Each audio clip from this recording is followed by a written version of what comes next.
के मध्य प्रदेश और छत्तीसगढ़ चैनल में आपका स्वागत है। मैं हूं मनोरंजन भारती।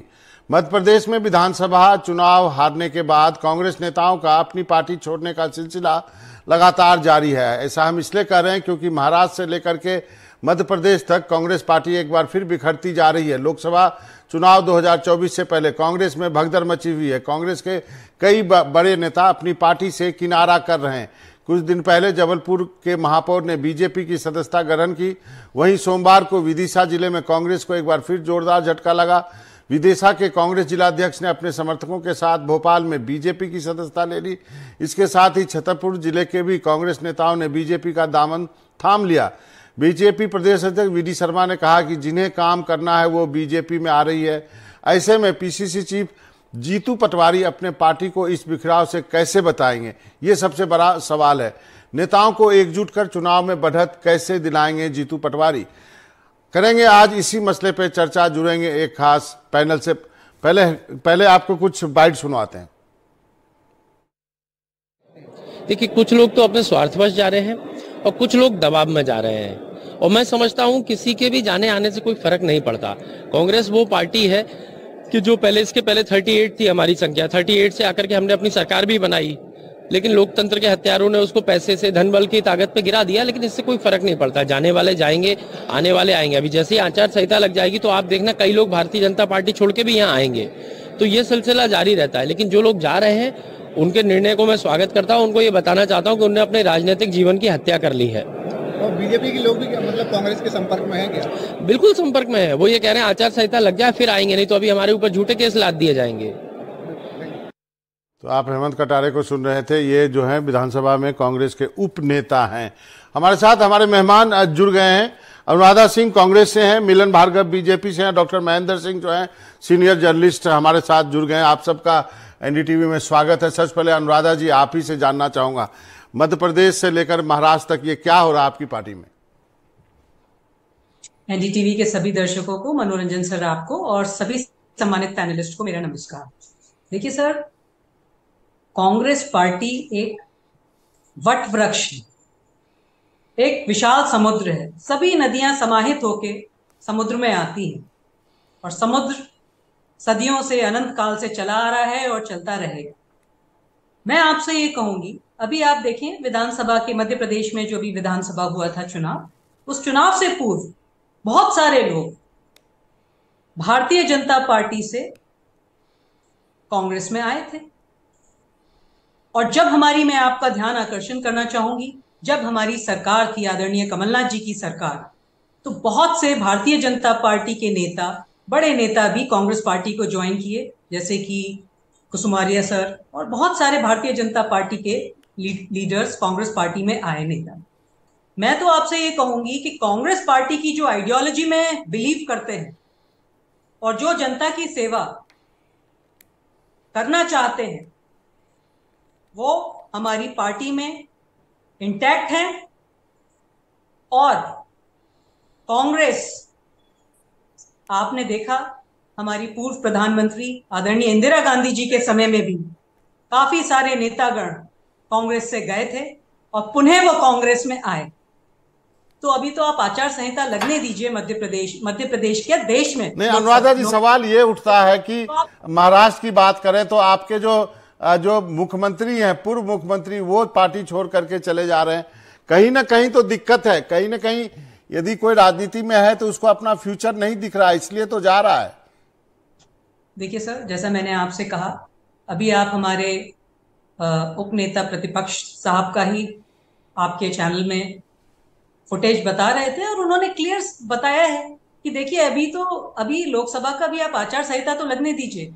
मैं आपको आश्वस्त करती हूँ, अभी हमने विधानसभा में ही देखा कि कांग्रेस हेडक्वार्टर्स में, पीसीसी में, यहाँ लाइन लगी हुई थी सर। भारतीय जनता पार्टी से नेतागण आने को यहाँ आतुर थे क्योंकि उनको संभावना दिख रही थी कि कांग्रेस की सरकार बनेगी। तो अब तो दिक्कत यह है कि अनुराधा जी की कमलनाथ और उनके बेटे को लेकर के भी कयास लगने लगे हैं।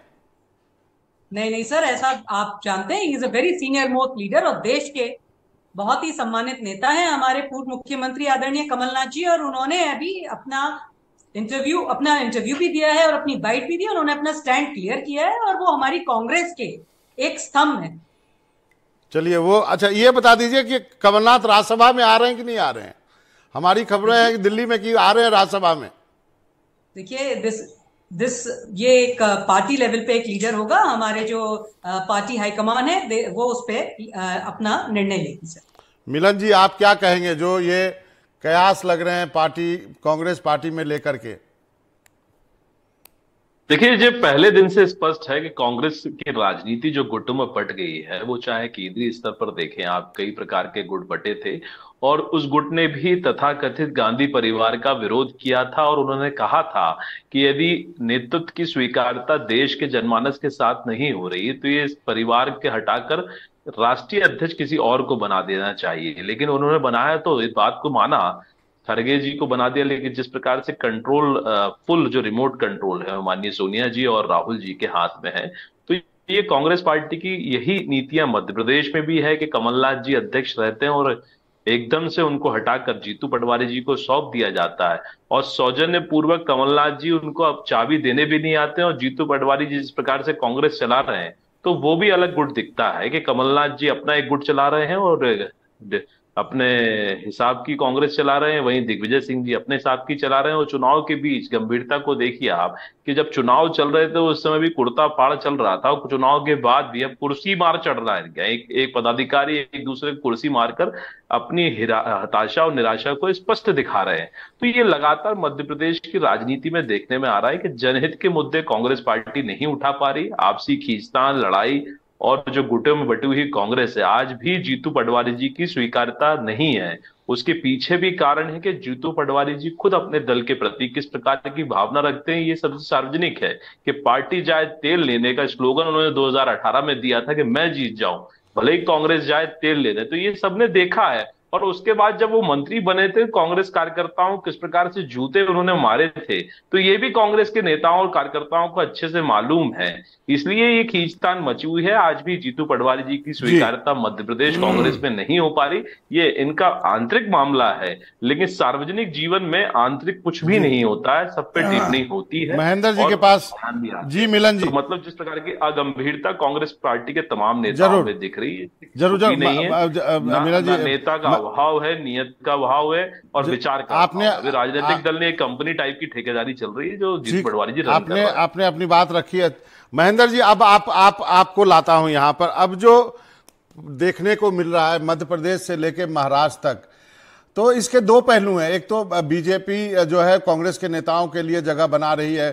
कांग्रेस का कहना है कि यदि कोई जा रहा है तो उसकी अपनी मजबूरी है। अब क्या बीजेपी बहुत ज्यादा श्योर नहीं है क्या जो सबके लिए दरवाजे खोल रखे हैं? कई तरह के सवाल हैं यहाँ पे। यदि अशोक चौहान गए हैं तो अशोक चौहान को हटा दिया गया था जो घोटाला हुआ था उसके बाद, अब आप उनको अपनी पार्टी में ले रहे हैं, तो सवाल दोनों तरफ से है। बिल्कुल ठीक कह रहे हैं मनोरंजन जी। यहाँ पर तो सबसे बड़ी गौर करने वाली बात है कि आप देखिए कि मौसम यहाँ पर बदल रहा है। एक तरफ बसंत की बहार आने वाली है और पतझड़ जो है वो पूरी तरह से कांग्रेस पर हावी है। पतझड़ का मौसम इसलिए है क्योंकि लगातार एक के बाद एक झटके पर झटके बीजेपी के तमाम बड़े नेता दिए जा रहे हैं। यहाँ पर सबसे बड़ी गौर करने वाली बात जो मुझे नजर आती है एज ए जर्नलिस्ट कि भारतीय जनता पार्टी ने एक राजनीतिक तौर पर मनोवैज्ञानिक दबाव यहाँ पर कांग्रेस पर बनाना तेज कर दिया है। अगर हम देखें तो एक ऑपरेशन लोटस जो है पूरे मध्य प्रदेश में दिखाई देता है और बड़ी बात यह है कि चुनाव हारे डॉक्टर नरोत्तम मिश्रा इस पूरे ऑपरेशन लोटस को लीड करते दिखाई दे रहे हैं, क्योंकि लगातार कांग्रेस के तमाम पदाधिकारियों से संपर्क साधना, उन्हें ऑफर देना और फिर बीजेपी की सदस्यता ग्रहण कराना, एक पूरी तरह से एक प्रोसेस को यहाँ पर इंप्लीमेंट करती दिखाई दे रही है भारतीय जनता पार्टी एमपी में। वही अगर हम कांग्रेस की बात करें तो कांग्रेस के पास कोई डैमेज कंट्रोल का पुख्ता प्लान नजर नहीं आ रहा है। ये सबसे बड़ी कमजोरी कांग्रेस की दिखाई दे रही है। और बड़ी बात यह भी है कि पीसीसी चीफ बनने के बाद जीतू पटवारी को जो मॉरल सपोर्ट, जो पॉलिटिकल पावर कमलनाथ और दिग्विजय सिंह जी से मिलना था, वो यहाँ पर कमतर दिखाई दे रहा है। तो यहाँ पर राजनीतिक तौर पर जीतू पटवारी को कांग्रेस खुद के दम पर एकला चलो की नीति पर आगे बढ़ाना पड़ रही है, तो वही भारतीय जनता पार्टी अपने संगठन के तमाम सूत्रों को यहाँ पर आगे रखते हुए एक ऑपरेशन लोटस अंदर खाने से चला रही है। शायद यही वजह है कि ग्वालियर में केंद्रीय मंत्री ज्योतिरादित्य सिंधिया ने सीधे कांग्रेस के जो तमाम पार्षद से उनसे संवाद किया, उन्हें इस बात के लिए राजी किया कि वो सामने आए और भारतीय जनता पार्टी की सदस्यता लें। और बड़ी बात यह है कि लोकसभा चुनाव से ठीक पहले एक मनोवैज्ञानिक दबाव यहाँ पर जो है कांग्रेस पर बनता दिखाई दे रहा है। और मुझे लगता है कि बीजेपी पॉलिटिकल स्ट्रैटेजी में बहुत आगे है, क्योंकि कांग्रेस का डैमेज कंट्रोल नहीं होना और बीजेपी पूरे प्रोसेस के साथ में कांग्रेस के नेताओं से संपर्क साधना, तो कहीं ना कहीं ये कहा जा सकता है कि सत्ता का भी असर है। और मिशन 2024 की आहट होते ही बीजेपी ने अपने संगठन के जो तमाम सूत्र हैं अब उसे कांग्रेस में जो है पूरी तरह से इंप्लीमेंट कर दिया है। तो इसका क्या मतलब, बीजेपी तो अपनी सरकार है, क्या बीजेपी को कोई क्या उनको कोई चिंता सता रही है? 25 में सारी सीटें वो जीते हुए हैं, दिक्कत कहाँ? बीजेपी का प्लान है क्या? मतलब आप बाकी बचे हुए पार्टी को भी क्या बीजेपी में मिलाना चाहते हैं? इसका क्या मतलब है? देखिए मनोरंजन जी, मुझे लगता है आपको बहुत लंबा जो है राजनीतिक पत्रकारिता का तजुर्बा है, अनुभव है। अगर हम कल झाबुआ में प्रधानमंत्री नरेंद्र मोदी का भाषण सुने तो वहां पर उन्होंने साफ कहा कि अब की बार बीजेपी 370 पार और एनडीए के लिए उन्होंने 400 पार का नारा यहां पर दिया है। यानी कि साफ उनका लक्ष्य है कि बीजेपी क्लीन स्वीप करने के फिलहाल मूड में है। उन्होंने जनता के मूड का पैमाना कुछ इस तरह से बयां किया कि विधानसभा चुनाव यानी कि 2023 में मध्य प्रदेश की जनता ने बता दिया है कि 24 को लेकर क्या मूड है। तो यहाँ पर पूरी तरह से क्लीन स्वीप करने की एक स्ट्रैटेजी यहाँ पर बीजेपी ने बनाई है। और कांग्रेस यहाँ पर थोड़ा मुझे कमजोर इस नजरिए से भी नजर आती है, क्योंकि कमलनाथ और दिग्विजय सिंह जो पॉलिटिकल गेम प्लान यहाँ पर बड़ी लीडरशिप कांग्रेस में करती आई है, क्योंकि कांग्रेस को हम देखते हैं कि यहाँ पर लीडरशिप बहुत फोकस रही है हमेशा से। और जब इलेक्शन के मुहाने पर पार्टी आई है तो बड़ी लीडरशिप ने आगे आकर के एक मॉरल सपोर्ट दिया है। लेकिन जीतू पटवारी को जो मॉरल सपोर्ट यहाँ पर दिग्विजय सिंह जी हो, कमलनाथ जी हो या और जो तमाम बड़े नेता हो उनसे मिलना चाहिए, वो यहाँ पर थोड़ा कमजोर दिखाई देता है। और शायद इसी का फायदा जो है बीजेपी उठा रही है कि एक पॉलिटिकल साइकोलॉजिकल प्रेशर यहाँ पर क्रिएट कर दिया है अब कांग्रेस पर। आपने सही रीड किया, ये साइकोलॉजिकल प्रेशर है। इजहार के पास भी चलूंगा, लेकिन उसके पहले अनुराधा जी, आप हमारी और महेंद्र जी की बातचीत सुन रही होंगी, क्या कहना चाहेंगी? ये साइकोलॉजिकल वारफेयर में भी कांग्रेस पिछड़ रही है, क्यों पिछड़ रही है? क्या खोने के लिए जिसके पास कुछ नहीं हो वो उसको तो बेधड़क होकर लड़ना चाहिए। बिल्कुल, कांग्रेस पार्टी सदैव जनता के मुद्दे सड़क से विधानसभा और संसद के पटल पर उठाती है और पुरजोर तरीके से। और आप देखिए, अभी भी आप देखें, हमारे जननायक आदरणीय राहुल गांधी जी यात्रा उन्होंने पहले कन्याकुमारी से कश्मीर की करी, और अब आप हमारी देख रहे हैं कि राहुल गांधी जी सदैव सदन में देखें, चाहे आप सड़क पर, अभी भी आप तो उनकी यात्रा को भी कवर कर रहे हैं, तो आप लोग देखते हैं कि हमेशा कांग्रेस उठाती है। चाहे मणिपुर की आप बात लीजिए, कौन उठा रहा है? कांग्रेस उठाती है। कांग्रेस जनता के मुद्दे सदैव उठाती है। और मैं आपको ये कहना चाहूंगी, कांग्रेस एक वट वृक्ष है, उसमें नई कोपलें आती हैं, नए पत्तों की आते हैं और फिर वह छाया देता है। और अभी आप देखते जाइए, अभी इलेक्शन कोड ऑफ कंडक्ट तो लगने दीजिए। जैसा कि अभी एक पूरा एक रेला भारतीय जनता पार्टी से कांग्रेस की तरफ आ रहा था मध्य प्रदेश के विधानसभा चुनाव के पूर्व, जब उनको संभावना दिख रही थी कांग्रेस की सरकार बनने की, पुनः आप देखिएगा कि लाइन लगेगी कांग्रेस में आने के लिए। कांग्रेस का कार्यकर्ता तो सदैव जनता की आवाज पुरजोर तरीके से उठाता था और उठाता है। और आप देखिए सारे मुद्दे, आज भी आप देखिए विधानसभा के पटल पर हमारे नेता प्रतिपक्ष और कांग्रेस का प्रत्येक विधायक पुरजोर तरीके से जनता की आवाज उठा रहे हैं। चलिए, वट वृक्ष है कांग्रेस, वट वृक्ष के नीचे कुछ और पनपता नहीं है, ये भी एक फैक्ट है। इजहार के पास चलते। इजहार, अब ये बताइए, कुछ खबर की बात कर लेते हैं। आपके यहाँ से राज्यसभा के लिए क्या हलचल है? दो नामों की चर्चा है, सोनिया गांधी के लिए तो राजस्थान वाले भी कह रहे हैं कि हमारे यहाँ से आ जाएं, वहाँ पे कर्नाटक से भी कह रहे हैं हमारे यहाँ से आ जाएं, तेलंगाना भी कह रहा है हमारे यहाँ से आ जाएं, आपके यहाँ से भी। अब क्या चर्चा है, पहले ये बताइए, फिर दूसरी खबर मैं आपको देता हूँ। देखिए बाबा, सबसे पहले तो मैं आपको 2020 का जो राज्यसभा चुनाव था उसकी याद दिलाता हूँ। 2020 का राज्यसभा यही फरवरी मार्च में हुआ था और फर्स्ट प्रायोरिटी को लेकर दिग्विजय सिंह और उस समय के कांग्रेस नेता जयवर्धन सिंह के बीच खींचतान हुई और वो मार्च में जिसकी वजह से सरकार गिर गई। तो कहीं ना कहीं 4 साल बाद वही फरवरी मार्च मुझे कुछ दिखाई दे रहा है। कई बड़े नेता हैं जो राज्यसभा की दावेदारी कर रहे हैं, हवा चल रही है। कमलनाथ राज्यसभा जाना चाहते हैं बेटी को वो लोकसभा लड़ाना चाहते हैं। और फिर ऐसे में जो जीतू पटवारी हैं, नेता प्रतिपक्ष है उमंग सिंघार, और सारे कांग्रेस नेता एक स्वर में कहने लगते हैं कि सोनिया जी अगर मध्य प्रदेश से राज्यसभा जाएं तो हमारे लिए सौभाग्य की बात होगी। तो कहीं ना कहीं 2020 और 2024 है वो मुझे सेम दिखाई दे रहा है। और पिछले एक महीने की बात करें तो कई बड़े नेता, पूर्व विधायक, महापौर और जिला अध्यक्ष, जिला पंचायत अध्यक्ष जो है कांग्रेस छोड़ के बीजेपी में शामिल हो चुके हैं। और एक नाम और है यहाँ पर राज्यसभा के लिए, जो वो नाम है अरुण यादव का। तो अरुण यादव भी राज्यसभा की दौड़ में हैं, कमलनाथ का नाम भी चर्चाओं में है, और फिर आज सोनिया गांधी का नाम आ गया। तो अगर जब सोनिया गांधी का नाम आएगा तो फिर कहीं ना कहीं ये जो दोनों नाम हैं, चाहे फिर कमलनाथ का नाम हो या फिर अरुण यादव का, ये अपने आप ही दब जाएगा। लेकिन अगर सोनिया गांधी मध्य प्रदेश से नहीं जाती तो फिर मध्य प्रदेश से राज्यसभा किसको भेजा जाएगा, इस पर चर्चाओं का दौर लगातार जारी है। और कई तरह की जो हवाएं सोशल मीडिया में तैर रही हैं, कुछ तो ये तक चल रही हैं कि अगर कमलनाथ की नहीं मानी गई तो कमलनाथ बीजेपी ज्वाइन कर लेंगे। कोई एक हवा ये चल रही है कि उनके बेटे बीजेपी ज्वाइन कर लेंगे। तो कुल मिला के कहीं ना कहीं हवाओं का दौर जारी है। और बीजेपी जिस तरह से कांग्रेस नेताओं को बीजेपी में शामिल कर रही है और कांग्रेस मुक्त मध्य प्रदेश की बात कर रही है, उसको लेकर चर्चाओं का बाजार गर्म है। हालांकि सबसे लेटेस्ट अपडेट ये है कि जीतू पटवारी, जिन्होंने एनडीटीवी पर एक्सक्लूसिवली कहा कि वो चाहते हैं कि सोनिया गांधी मध्य प्रदेश से राज्यसभा जाएं, और इसको लेकर उन्होंने सोनिया गांधी से मांग भी की है। और जब मैंने उनसे पूछा कि क्या ये आप कमलनाथ को रोकने के लिए तो नहीं कर रहे, तो उन्होंने साफ कर दिया। उन्होंने कहा कि कमलनाथ जी खुद पिछले दिनों सोनिया गांधी से मिले थे और उन्होंने कहा था कि सोनिया जी मध्य प्रदेश से राज्यसभा जाएं। फिर उन्होंने कहा कि कमलनाथ जी किसी पद जी नहीं, आपने सही कहा कि वो सोनिया गांधी से मिले थे और उन्होंने सोनिया गांधी को बोला कि आप राज्यसभा में आना चाहती तो मध्य प्रदेश से आए। लेकिन इसके बाद की बात मैं आपको बताता हूं, उन्होंने ये भी कहा कि यदि आप नहीं जाती हैं तो फिर मैं जाऊंगा राज्यसभा। और लेकिन आता हूं आप तीनों के पास। पहले एमपी के कांग्रेस के प्रदेश अध्यक्ष जीतू पटवारी ने सोनिया गांधी से अपील की है। उन्होंने कहा कि सोनिया जी को एमपी से राज्यसभा के लिए आए तो उन्हें खुशी होगी। 27 फरवरी को एमपी में 5 सीटों के लिए चुनाव होने, जिनमें से 4 बीजेपी जीतेगी और 1 पर कांग्रेस की जीत पक्की है। क्या कहा जीतू पटवारी ने, आपको ये सुनाते हैं, फिर हम अपनी चर्चा जारी रखेंगे।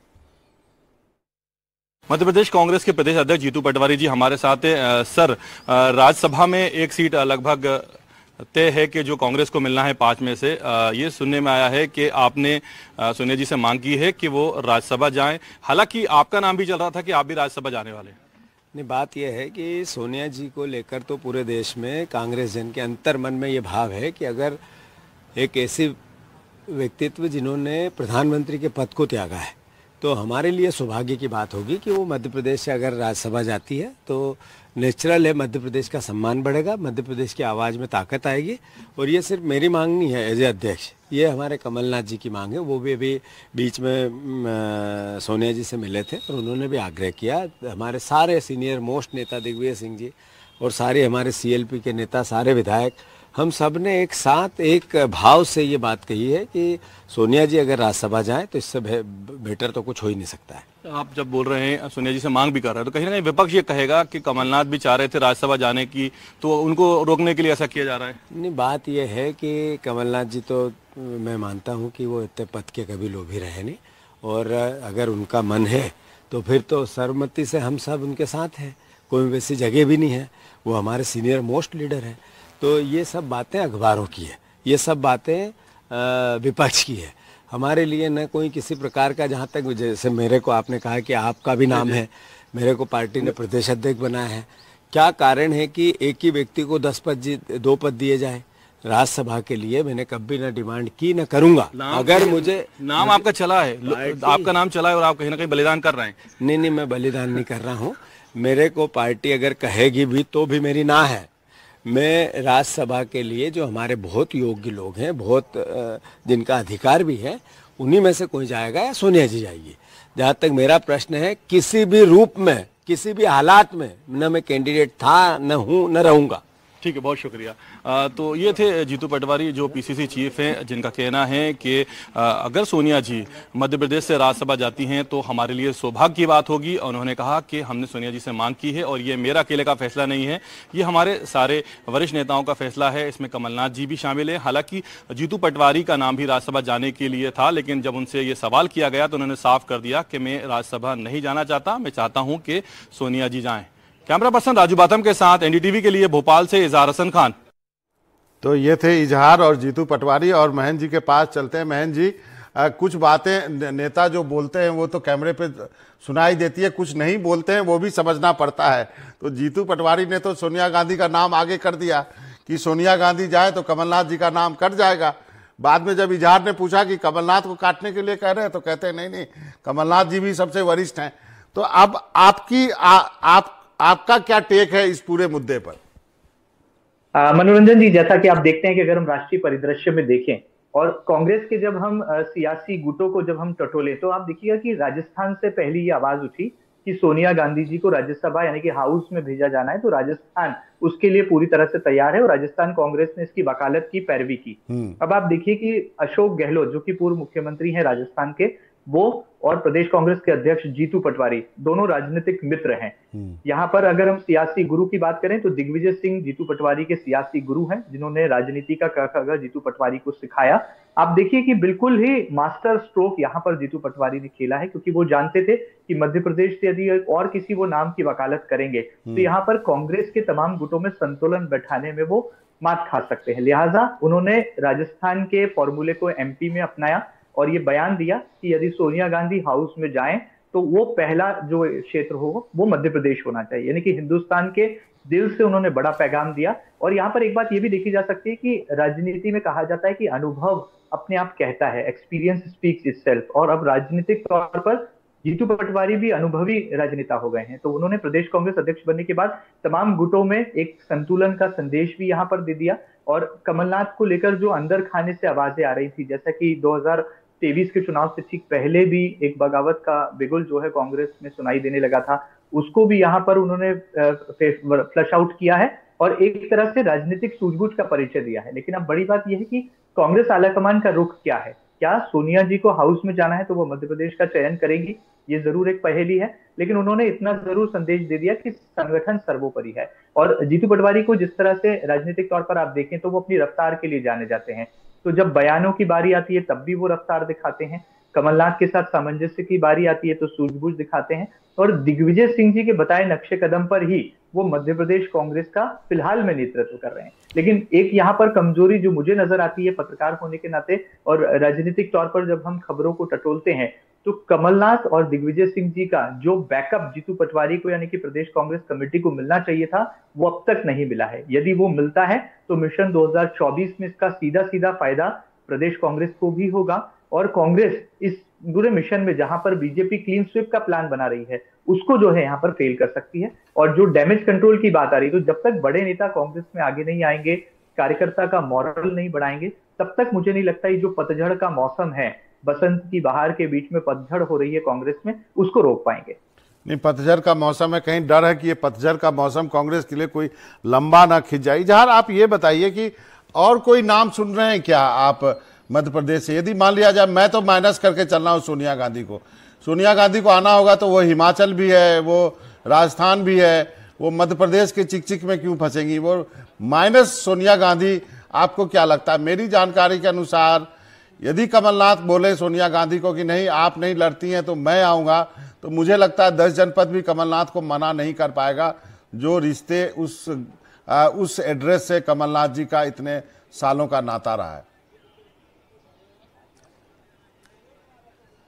बिल्कुल, देखिए बाबा, निश्चित ही कमलनाथ का जो कद है वो काफ़ी बड़ा है और जब कमलनाथ मध्य प्रदेश में प्रदेश अध्यक्ष बन के आए थे तो तब भी ये बात चल रही थी कि जो उनका कद है, उनका केडर है वो केंद्रीय मंत्री का है, प्रधानमंत्री लेवल का है, लेकिन वो अपने जो कद है उससे नीचे उतरकर मध्य प्रदेश में आए और फिर उनके नेतृत्व में विधानसभा चुनाव लड़ाया गया और फिर वो मुख्यमंत्री भी बने। तो कहीं ना कहीं जो उनकी अहमियत है इंदिरा जी के तीसरे बेटे के रूप में भी देखी जाती है, मानी जाती है। तो अगर वो इस चीज़ को जोर देते हैं या फिर सोनिया जी से वो इस बात को मनवाना चाहें तो इसमें कोई दो राय नहीं कि फिर उनके अलावा कोई विकल्प नहीं रहेगा। लेकिन जिस तरह से माहौल चल रहा है, कोशिश ये की जा रही है कि सोनिया गांधी मध्य प्रदेश से राज्यसभा जाएं। हालांकि जितने स्टेट्स के आपने नाम बताए उनमें कहीं ना कहीं हिमाचल काफ़ी सेफ स्टेट दिखाई दे रहा है और माना जा रहा है कि सोनिया गांधी हिमाचल से ही जाएंगी। लेकिन इजहार मेरा एक सवाल है आपसे, जाने के लिए इजहार मेरा एक सवाल, माफी चाहता हूं, मेरा एक सवाल है। फिर ये खबरें कहां से आ रही हैं कि कमलनाथ यदि बीजेपी में ना जाए तो नकुलनाथ चले जाएं? ये सब खबरें कहां से आ रही है? यदि 10 जनपद से इतने नजदीक हैं जैसा हम सब जानते हैं, यदि मैं ये भी जानता हूं कि वही अल्टीमेट उम्मीदवार होंगे, आज मैं आपको बता भी देता हूं, लेकिन फिर भी ये बीजेपी में जाने की खबरें कहां से आती है? ये कौन प्लांट कर रहा है? देखिए, मैं थोड़ा सा आपको पीछे लेके चलता हूं। विधानसभा चुनाव से पहले, कुछ महीनों पहले, जब कमलनाथ पीसीसी चीफ थे, उस समय वो उनको इस तरह की अफवाहें, इस तरह की खबरें हैं जो उनसे दो चार हाथ होना पड़ा। रोजाना नई नई खबरें सामने आती थी जीतू पटवारी को लेकर, अरुण यादव को लेकर और भी कई सारे नेताओं को लेकर कि ये अब आम आदमी में जा रहे हैं, ये भाजपा में जा रहे हैं, ये ऐसा है, ये ऐसा है, ऐसा है। तो कुल मिलाकर कहीं ना कहीं वही चीज अब रिपीट हो चुकी है। अब जीतू पटवारी प्रदेश अध्यक्ष हैं और कमलनाथ को लेकर जो खबरें हैं उनका बाजार गर्म है। लगातार जो है खबरें सामने आ रही हैं और पिछले अभी जब विधानसभा का सत्र शुरू हुआ तो उसमें भी हमने देखा कि कमलनाथ जो है सीएम मोहन यादव से मिलने गए और जब वो बाहर निकले तो हमने उनसे पूछा कि जो आपने मुलाकात की थी उसका मकसद क्या था। तो उन्होंने बताया कि मैं अपने जो छिंदवाड़ा है और वहाँ के जो लोग हैं उनकी विकास की जो मुद्दे हैं उनको लेकर गया था और मैं छिंदवाड़ा से बाहर नहीं आता, मैंने उन्हीं लोगों पे बात की। तो कहीं ना कहीं जो इस तरह के हालात भी पैदा हो रहे हैं जिससे कि लोग जो हैं जो सत्ता के गलियारे हैं उनमें चर्चा हो रही है कि कमलनाथ की और सीएम मोहन यादव की मुलाकात होती है, 10-15 मिनट तक दोनों नेता मिलते हैं,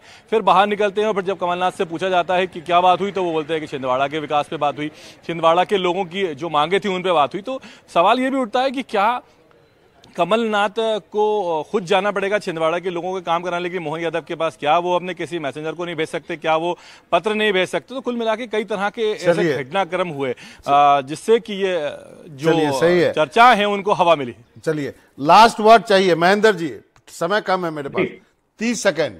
क्यों हो रही है ऐसी चर्चाएं? देखिए, 2 बयान आए थे। पहला आया था काबीना मंत्री कैलाश विजयवर्गीय का कि कमलनाथ के लिए बीजेपी के सारे दरवाजे बंद हैं। आज दूसरा बयान आया उप मुख्यमंत्री राजेंद्र शुक्ल का कि जो देश सेवा करना चाहता है उसके लिए बीजेपी के दरवाजे खुले हैं। लेकिन बड़ी बात यह है कि बीजेपी में अब जो भी होता है वो नंबर 1 और नंबर 2 तय करते हैं, यानी कि नीचे के क्रम के खिलाड़ियों के पास कोई निर्णय की क्षमता नहीं है। और रही बात कमलनाथ जैसे बड़े कद्दावर राजनेता की, तो मुझे लगता है इसका फैसला बीजेपी का केंद्रीय आलाकमान ही कर सकता है। लेकिन ये दिल बहलाने के लिए ख्याल अच्छा है गालिब, तो मध्य प्रदेश में सुर्खियां बटोर रहे हैं दोनों ये बयान, और कमलनाथ और नकुलनाथ भी इस गॉसिप का पूरा मुझे लगता है मजा उठा रहे होंगे। चलिए महेंद्र जी, आपका बहुत बहुत शुक्रिया और इजहार आपका भी बहुत बहुत शुक्रिया। आज वक्त इतना ही है लेकिन बहुत मजा आया आज का शो करने में। कल भी जो है कुछ इस तरह की चर्चा करेंगे और आज मनोरंजन भारती को इजाजत दीजिए, लेकिन कहीं जाइएगा नहीं। एनडीटीवी के मध्य प्रदेश और छत्तीसगढ़ चैनल पर खबरों का सिलसिला लगातार जारी है।